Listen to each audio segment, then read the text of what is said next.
Mummy आज काय बनवलंय ग भाजीला? आज आपण मटकीच्या डाळीची आमटी बनवली आहे. अरे वा, मस्तच की. तर याची कृती तुला पाहायची आहे का? हो. तर तुला ही कृती दाखवता दाखवता आपल्या मित्रांना देखील आपण ही कृती दाखवूयात. पण त्याआधी वेदश्रीज किचन मराठीमध्ये आपले सर्वांचे स्वागत आहे. वेदश्रीज किचन मराठीच्या रेसिपीज जर आपल्याला आवडत असतील तर चॅनलला नक्की सबस्क्राईब करा. इथे मी मटकीची डाळ अर्धी वाटी घेतलेली आहे. ही डाळ आपल्याला स्वच्छ धुवून घ्यायची आहे. आपण पाहू शकता इथे मी ही डाळ स्वच्छ पाण्याने धुवून घेत आहे. यातलं पाणी आपण काढून टाकायचं आहे आणि दुसरं पाणी मटकी बुडेस्तोवर टाकून घ्यायचं आहे आणि ही मटकी बाजूला ठेवून द्यायची आहे. दुसरीकडे आपण लोखंडी कढई घेऊन त्यामध्ये मुठभर शेंगदाणे भाजून घेणार आहोत. शेंगदाणे भाजून झाल्यानंतर 3 ते 4 चमचे खोबऱ्याचा कीस आपण भाजून घेणार आहोत. खरपूस असा खोबऱ्याचा कीस भाजून झाल्यानंतर आपण याच कढईमध्ये 1 चमचा तेल ॲड करून यामध्ये आपण कांदा चिरून घेतलेला आहे. कांदा चिरलेला यामध्ये ॲड करून यात 8 ते 9 लसणाच्या पाकळ्या आणि एक छोटा अद्रकचा तुकडा ॲड करून हे छान भाजून घ्यायचं आहे. गुलाबी रंगाचा कांदा होईपर्यंत आपल्याला छान भाजून घ्यायचा आहे हा. आता मिक्सरच्या जारमध्ये मी शेंगदाणे आणि खोबऱ्याचा कीस ॲड केलेला आहे. कांदा थंड होईपर्यंत आपण इथे वांग्याच्या फोडी आणि बटाट्याच्या फोडी करून घेतलेल्या आहेत. 2 वांगी इथे मी घेतलेली आहेत आणि 1 बटाटा इथे घेतलेला आहे. आपला कांदा थंड झालेला आहे. आता यामध्ये कांदा ॲड करून आपण कोथिंबीर काड्यांसहित ॲड केलेली आहे. हे छान आपल्याला पाणी टाकून वाटून घ्यायचं आहे. आता मी याच कढईमध्ये 2 पळ्या तेल ॲड केलेलं आहे. हे तेल छान तापल्यानंतर आपण यामध्ये अर्धा चमचा जिरं आणि अर्धा चमचा मोहरी ॲड करून घेणार आहोत आणि ते छान फुललं की आपण यामध्ये जी पाणी टाकून पेस्ट तयार केली होती ती पेस्ट ॲड करून घेणार आहोत. इथे आपण पाहू शकता ही पेस्ट मी ॲड केलेली आहे. आता याला छान तेलही सुटलेलं आहे. आता यात आपण चिमूटभर हिंग आणि 1 चमचा धना पावडर ॲड केलेली आहे. इथे अर्धा चमचा हळद आपल्याला ॲड करून घ्यायची आहे आणि 2 चमचे मिरची पावडर आपण इथे ॲड केलेली आहे. यात आपण कांदा लसूण मसाला देखील 1 चमचा ॲड करून घेणार आहोत.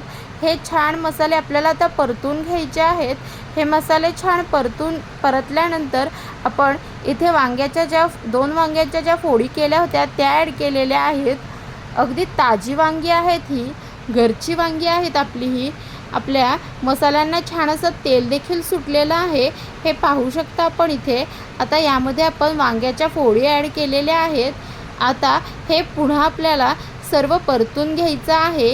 हे छान परतल्यानंतर आपण पुढे मटकीची जी डाळ आहे आपण जरा वेळाकरता भिजण्यासाठी ठेवून दिली होती ती यामध्ये ॲड करणार आहोत. पण त्याआधी मी कढीपत्ता टाकण्याचा विसरले होते, तो इथे मी ॲड करून घेतलेला आहे. कढीपत्ता ॲड करून घेतल्यानंतर पुन्हा हे छान परतलेलं आहे. हे परतून झाल्यानंतर आपण मटकीची डाळ यामध्ये ॲड करून घेणार आहोत. मटकीची डाळ यामध्ये छान अशी परतून झाली की पुन्हा आपल्याला यात इथे पाहू शकता आपण मटकीची डाळ आपली छानपैकी भिजलेली आहे. अगदी कमी वेळामध्ये ही भिजलेली आहे. आपल्याला डाळी शक्यतो भिजवूनच वापरायच्या आहेत. आणि आता मी मटकीची डाळ इथे ॲड केलेली आहे. ती पुन्हा यामध्ये छान अशी परतून घ्यायची आहे आणि गरजेनुसार गरम पाणी आपण इथे ॲड करणार आहोत. जे मिक्सरचा जो जार होता त्यामध्ये जे वाटण राहिलेलं होतं त्यातच मी पाणी ॲड केलं होतं आणि तेच पाणी गरम करून मी इथे वापरणार आहे. तेच पाणी मी इथे टाकून घेतलेलं आहे आणि छान असं हे मिक्स करून घ्यायचं आहे आपल्याला. इथे आपला मीठ टाकण्याचा व्हिडिओ स्किप झालेला आहे, तर आपण इथे चवीपुरतं मीठ देखील ॲड करून घ्यायचं आहे. गरम पाण्याने आपल्या भाजीला पटकन उकळी धरते आणि भाजीची चवही आमटीची चवही बदलत नाही. इथे पाहू शकता आपण आपण ज्यावेळेला डाळी वापरतो त्यावेळेला त्या डाळी शक्यतो आपण भिजवूनच घ्यायच्या आहेत। इथे डाळीला वरती फेस आलेला आहे आमटीला, हा फेस आपल्याला अलगद बाजूला काढून घ्यायचा आहे, कारण असं म्हणतात की हा डाळींचा असणारा जो फेस असतो तो शरीराला अपायकारक असतो, त्याकरता हा फेस आपण अलगद बाजूला काढून घेणार आहोत। आपल्या ज्या भाजीला जी तर्री आलेली आहे त्या तर्रीला धक्का न लागता हा फेस आपल्याला बाजूला काढून घ्यायचा आहे। आपण भाजीची तर्री इथे पाहू शकता आणि इथे मी फेसही काढून घेतलेला आहे। आता बऱ्यापैकी आपली मटकीची डाळ ही शिजून तयार झालेली आहे। वांग आणि बटाटा देखील यामधले शिजलेले आहे। आता इथे मी कोथिंबीर पेरून घेतलेली आहे, इथे आपण पाहू शकता। छान अशी आपली मटकीची आमटी तयार झालेली आहे। आता हे मी सर्विंग बाउलमध्ये काढून घेत आहे। आपल्याला जर ही रेसिपी आवडली असेल तर नक्की लाईक करा, कमेंट करा आणि शेअर करायला मात्र विसरू नका।